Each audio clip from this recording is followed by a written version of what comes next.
Eto mga kadonatics, naalala nyo ba yung isang congressman na nanonood ng online isabong mga kadonatics? Well, tinira ni Chis Escudero ngayon. At umamin na yung congressman na pag-alaman natin na si Representative Briones pala mga kadonatics. Kilala nyo ba si Briones?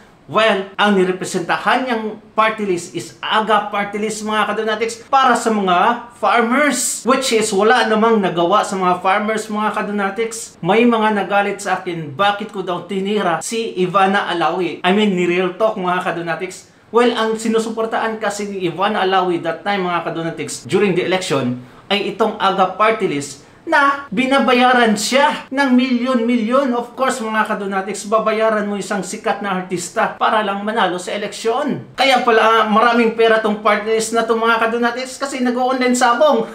Akala ko ba na wala ng online sabong? Well mga kadonatics, ito yung pahayag ni Chis Escudero at pahayag ni Representative Briones. Pakinggan natin.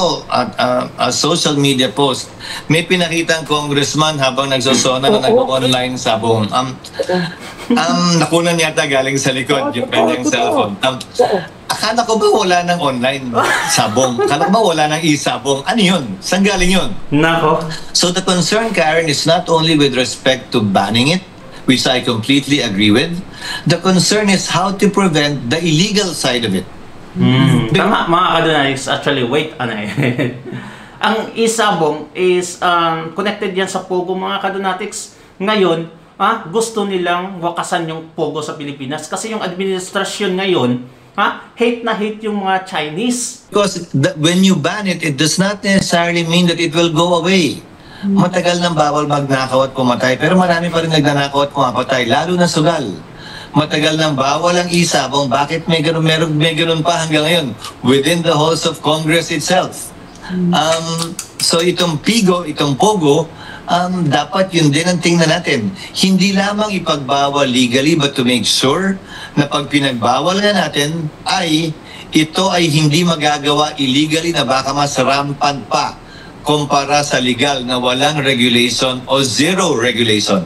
Dahil pag illegal yan, wala nang above 18 dyan, wala nang limit yan, wala nang buwis yan.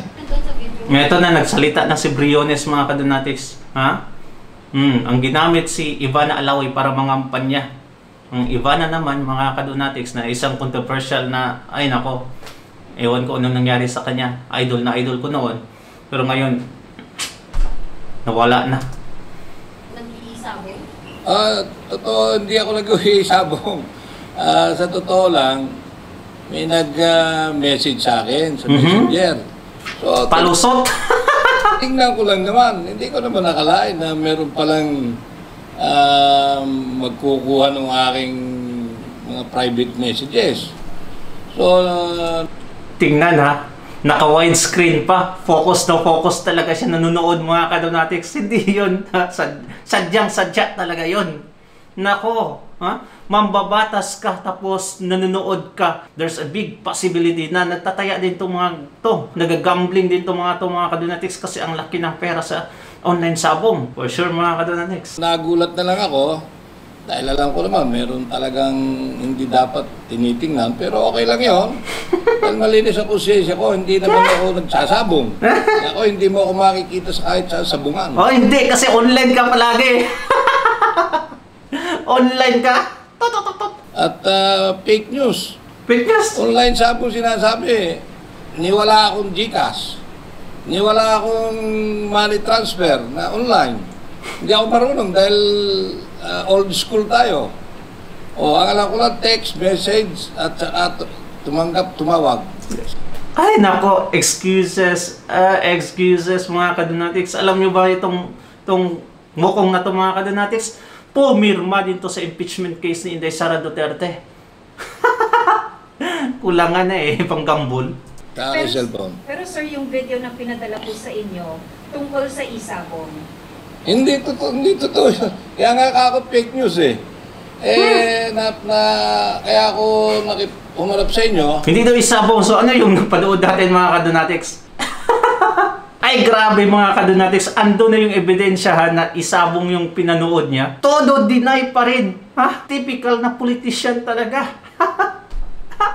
Ayoko madamay ang Kongreso. Dahil para bang Damay na. nilalabas nila, wala akong ginagawa, kundi ang haba ng butuhan. Meron lang nag-message sa akin, yung pamangking ko, na gustong mag-invite ng traditional na sabong, na gusto ako'y lumaban. Hindi naman ako interesado, hindi naman ako nagsasabong.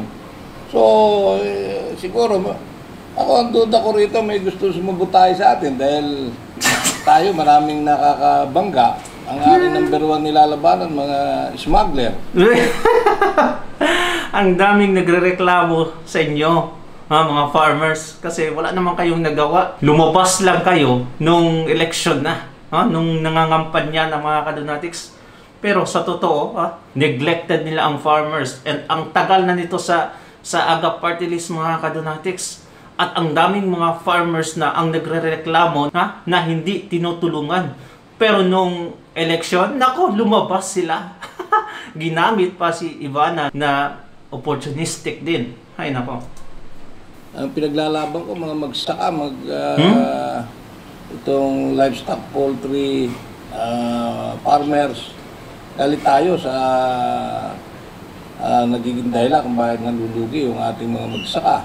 Hindi ko alam kung isa yan sa mga dahilan, kaya tayo Pero anyway, kung ano man ang kanilang gustong palabasin, fake news yung ito. Sige, ano? Oh. Ito yung video na kung mapapansin ninyo, hindi yan sabong. Yung Cockfighting, mga kadonatics. Sa tingin nyo, sabong yan or ano? Ewan ko. Hindi daw isabong to. Ano pala? Ano pala to? Horse riding? Ewan ko Sige, pakinggan natin yung explanation niya. test fight na nag-i-invite sa atin. Walang tarian, walang tao. Oh. Tinignan ko lang dahil nag-i-invite tayo. Ano ibig sabihin ng ini-invite, sir? Ano ibig sabihin? Ay, sabong pa rin yan, Manong. Sabong pa rin, sabong. Gusto tayong imbitahin na lumaban sa isang derby. Marami namang nagpapa-derby. Tayo nung panahon. Kung naimbitahan siya na lumaban, mga kadonatics, ibig sabihin, nagkasabong talaga tong mukhang to. He's engaging into cockfighting talaga, mga kadonatics. Bakit may mag-i-invite sa'yo kung hindi mo ginagawa noon? Di ba? Ginagawa niya, mga kadonatics. He used to do it, mga kadonatics. Kaya ayun, nabisto lang dahil sa ginawa niya, doon pa talaga sa Kongreso. Masama na yung bahid ng Kongreso, mga kadonatics. Mas nilala pa niya. Anyway, thank you so much, mga kadonatics. Don't forget to subscribe and like this video. And of course, mga kadonatics, ingat palagi. God bless you. Bye-bye.